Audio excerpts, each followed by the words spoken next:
Hey, eighth graders, I'm going to just walk you really quickly through a lesson about annotating text. I think this will be a review, but I want to make sure we're on the same page about what we look for when we annotate text.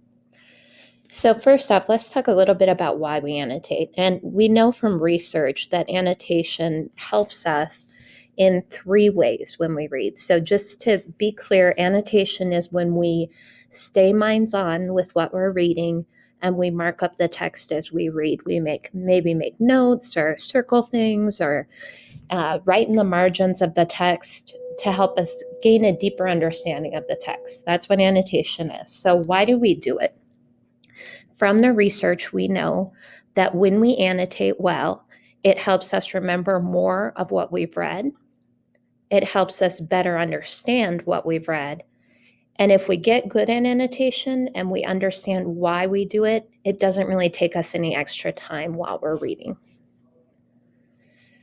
So it's really important when we annotate that we're purposeful. When we annotate with purpose, it helps us stay minds on, which is another way of saying we attend better to what we're reading and we gain more understanding from what we're reading. However, one common mistake people make when they annotate is they start highlighting everything. If everything's important, nothing's important.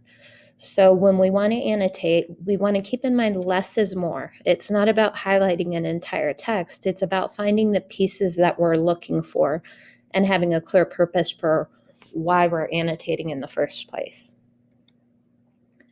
So here are two examples for reasons why we might annotate a text. The first one is one you're going to be doing.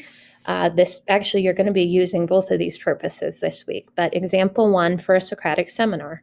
So if I'm annotating because I'm trying to prepare for a Socratic seminar, I'm going to annotate high interest points or something where I had a really big aha moment or something really jumped off the page at me. That might be something I want to discuss further with my classmates. I could also annotate areas where I got confused, where maybe I wasn't really sure what the author was saying, or I felt like I might have missed something. That might be something really important that I want to talk about with other people who have read the text also.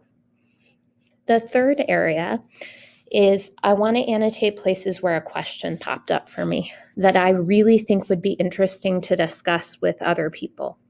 So a Socratic seminar is like an opportunity to have a book club. So people join book clubs to socially discuss literature that they're reading together. A Socratic seminar is sort of a chance to do that. So if you have a question that comes to mind because of the text, it's a perfect place to mark that and discuss it. The last thing is we can annotate areas of the text where we connected. And when we talk about how we can connect with text, it's usually in three main areas. Sometimes it's a text to self connection, where something you read in the text really rung true with you or was something that you really related to. Another way we can annotate connections in a text is text to world.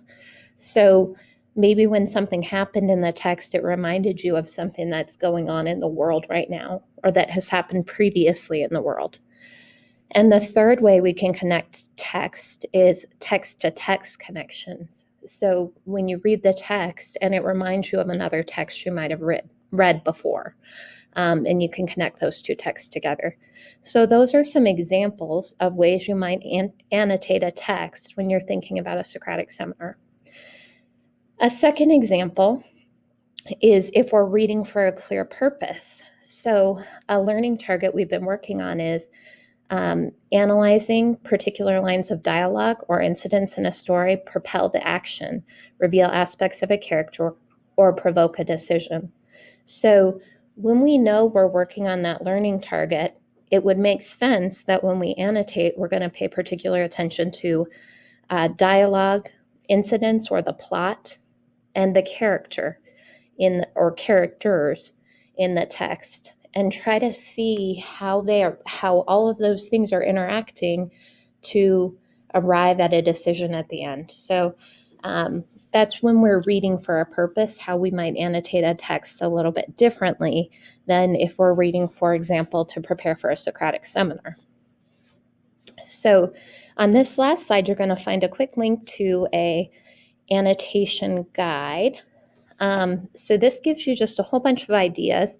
When you annotate, you don't want to write a ton, but like jot questions in the margin. You can make a question mark, make a little quick thing about what you might want to talk about. There's just lots of ways you can annotate a text, but I think the biggest thing you want to remember is don't over annotate, because then you're not going to be drawing any more meaning from that text if you're marking everything.